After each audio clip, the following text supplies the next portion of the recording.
Hello everyone, good evening to all of. आज हम लोग एक क्वेश्चंस डिस्कस करने वाले हैं। क्वेश्चंस लीनियर अलजेब्रा का है और ये क्वेश्चंस सीएसआर नेट जून 2023 में पूछा गया है। क्वेश्चंस क्या है वो देख लीजिए। Let A be a 3x3 matrix with real integer which of the following assertion is false.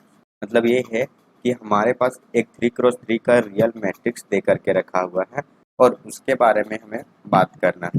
तो देखिए फर्स्ट ऑप्शन क्या कह रहा है। फर्स्ट ऑप्शन ये है, A must have a real eigen value. मतलब जो हमारा मैट्रिक्स गिवन है, ये मैट्रिक्स है, इसमें इंटीज ए आई जे टाइप का आ रहा है और ये 3x3 का मैट्रिक्स है। साथ में ए आई जे जो है वो कहाँ से बिलोंग्स कर रहा है, रियल नंबर से बिलोंग्स कर रहा है। तो यहाँ देखिए मैट्रिक्स 3x3 ऑर्डर का है और जब भी आपको कोई भी रियल मैट्रिक्स गिवन हो और वो मैट्रिक्स यहाँ ओड ऑर्डर का हो, ओड ऑर्डर का मतलब या तो उसका ऑर्डर 1 हो, 3 हो, 5 हो, एक्सेट्रा। इसी तरह से हम लोग ओड ऑर्डर का मैट्रिक्स अगर आपको मिले वो भी रियल एंट्री के साथ में, तो यहाँ इस मैट्रिक्स में आपको एटलीस्ट कम से कम एक रियल आइगन वैल्यू आपको मिलेगा ही मिलेगा। तो इस तरह से हम लोग ये बोल सकते हैं कि every odd order square matrix with real entries has at least one real eigen value. तो इस स्टेटमेंट से जो हमारा फर्स्ट ऑप्शन गिवन है ये क्या होगा, ट्रू होगा। अब देखिए सेकेंड ऑप्शन क्या कह रहा है। इफ द डिटर्मिनेंट ऑफ ये is zero than zero is a eigen value of ये। इसका मतलब क्या है कि कोई भी मैट्रिक्स हो, उस मैट्रिक्स का अगर डिटर्मिनेंट जीरो है तो इसका मतलब क्या है कि ये जो गिवन मैट्रिक्स है वो क्या होगा, एक सिंगुलर मैट्रिक्स होगा।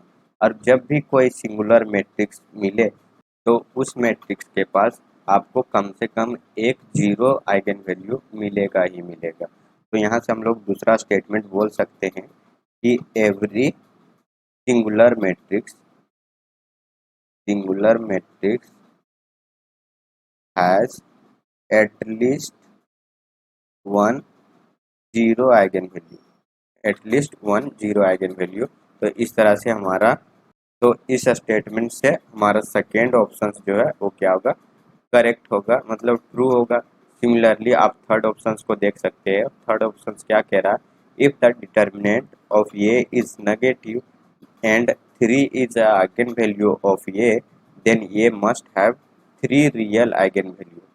तो यहाँ देखिए डिटर्मिनेंट क्या है हमारा, लेस देन जीरो है और ये मैट्रिक्स क्या है, 3x3 का मैट्रिक्स है। साथ में एक आइगन वैल्यू हमारा लैम्बडा इज इक्वल टू यहाँ 3 दे के रखा हुआ है। तो अब बच गया हमें जरूरत कितने आइगन वैल्यू का होगा, दो आइगन वैल्यू होगा। बिकॉज यहाँ जो हमारा मैट्रिक्स का ऑर्डर है वो 3x3 का है, तो इसके पास आइगन वैल्यू भी कितना मिलेगा, 3 मिलेगा। और 3 आइगन वैल्यू में से एक आइगन वैल्यू हमें पता है, तो बच गया दो आइगन वैल्यू।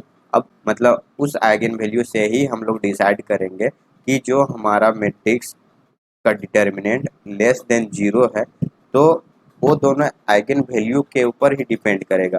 ये लेस देन कब हो सकता है, जब यहाँ आइगन वैल्यू हमारा रियल मिल जाए, तो उस केस में एक आइगन वैल्यू पॉजिटिव और एक आइगन वैल्यू नेगेटिव मिले।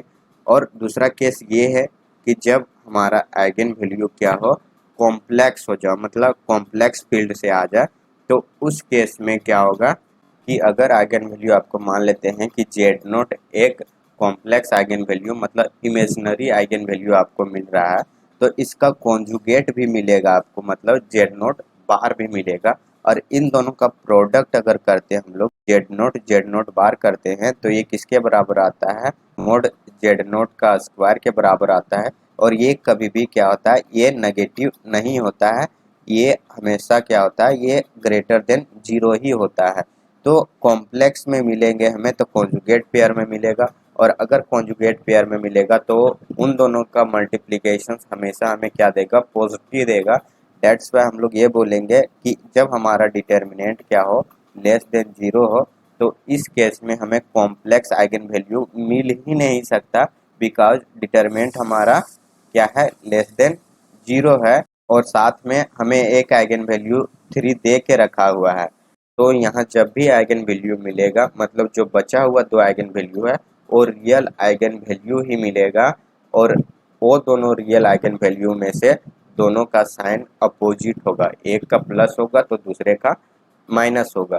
तो इस तरह से क्या हम लोग बोल सकते हैं कि जो आइगन वैल्यू हमें मिल सकता है डिटर्मिनेंट जब लेस देन 0 हो, तो 2 आइगन वैल्यू पॉजिटिव होगा और एक आइगन वैल्यू हमारा क्या होगा, नेगेटिव होगा। तो इस तरह से यहाँ हमें तीनों आइगन वैल्यू क्या मिल जाएंगे, तीनों आइगन वैल्यू मान लेते हैं लेमड़ा इक्वल टू 3 पता है, दूसरा को मान लेते हैं कि लेमड़ा 2 है, और तीसरा क्या है, लेमड़ा 3 है। तो ये तीनों जो आइगन वैल्यू वो कहाँ से बिलोंग्स करेगा, रियल फील्ड से बिलोंग्स करेगा। तो हम लोग यहाँ से बोल सकते हैं कि जो हमारा स्टेटमेंट थर्ड है वो क्या है, ट्रू स्टेटमेंट है। सिमिलरली फोर्थ स्टेटमेंट को हम लोग देख सकते हैं। फोर्थ क्या कह रहा है, इफ द डिटर्मिनेंट ऑफ ये इज पॉजिटिव, मतलब यही वाला डिटर्मिनेंट देखिए, यहाँ वहाँ नेगेटिव दे के रखा हुआ था और यहाँ हम लोग पॉजिटिव में बात कर रहे हैं।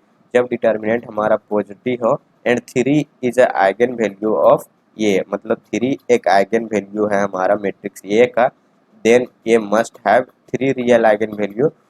तो हमें पॉजिटिव आइगन वैल्यू के लिए क्या जरूरत होगा, या तो दोनों आइगन वैल्यू हमारा नेगेटिव हो जाए या दोनों क्या हो जाए, पॉजिटिव हो जाए। मतलब जो बचा हुआ 2 आइगन वैल्यू है वो आइदर बोथ आर नेगेटिव और बोथ आर पॉजिटिव हो सकता है। ये हो गया हमारा रियल फील्ड के ऊपर। इसी तरह से अगर हम लोग कॉम्प्लेक्स फील्ड के ऊपर बात करें तो उसमें क्या होगा, जब भी आइगन वैल्यू मिलेगा हमें कॉन्जुगेट पेयर में मिलेगा, या तो जेड नोट अगर मिल गया हमें तो जेड नोट बार भी मिलेगा, और इस केस में इन दोनों का प्रोडक्ट अगर करते हैं तो ये क्या होता है, हमेशा ग्रेटर देन 0 होता है। तो ये यहाँ से पॉजिटिव मिल गया और पहला आइगन वैल्यू हमें दे के रखा हुआ है पॉजिटिव, तो इन तीनों का प्रोडक्ट अगर करते हैं तो वो पॉजिटिव ही आएगा। और अगर वो पॉजिटिव आ जाता है तो इस केस में हम लोग ये बोल सकते हैं कि जरूरी नहीं कि इस मैट्रिक्स के पास जिसका डिटर्मिनेंट ग्रेटर देन 0 हो उसका आइगन वैल्यू तीनों के तीनों रियल ही हो। तो इस तरह से जो फोर्थ स्टेटमेंट है हमारा क्या होगा, फॉल्स स्टेटमेंट होगा, और हमें फॉल्स स्टेटमेंट ही पूछा हुआ था। तो फोर्थ जो होगा ये हमारा करेक्ट आंसर्स होगा, और बाकी का जो 3 ऑप्शंस है वो हमारा इनकरेक्ट ऑप्शंस होगा अकॉर्डिंग टू द क्वेश्चंस। तो आई होप आप लोग को समझ में आ गया होगा कि अगर आप लोग को मैट्रिक्स इस टाइप का दिया हो और वहाँ कुछ भी ना बता के रखा हो, सिर्फ बता दे कि इंक्रीज आपका किस फील्ड से आ रहा है, तो आप ऑप्शंस को देख करके ही सब कुछ डिसाइड कर सकते हो कि हमें क्या क्या मिलेगा इस मैट्रिक्स से, समझे। तो आई होप आप लोग को समझ में आ गया होगा इस क्वेश्चंस का एक्सप्लेनेशन। अगर फिर भी कोई क्वेरी रहती है तो आप ज़रूर कमेंट करें, और कमेंट बॉक्स में अपना क्वेरी ज़रूर डिस्कस करें ताकि मैं उसको देखूं और उसके ऊपर काम कर, ताकि मैं फिर से उसके ऊपर काम करके आप लोग के साथ में उसको डिस्कस करूं। तो इस वीडियो में बस इतना ही, फिर मिलते हैं हम लोग नेक्स्ट क्लास में। तब तक के लिए थैंक यू सो मच। और जाते जाते मैं बता देता हूं कि अगर आप मेरे चैनल पर नए हो तो please like share and subscribe जरूर करें ताकि आगे आने वाली वीडियो की नोटिफिकेशंस आप तक पहुंच जाए। तो चलिए इस लेक्चर्स को यहीं समाप्त करते हैं। Thank you so much for watching this video.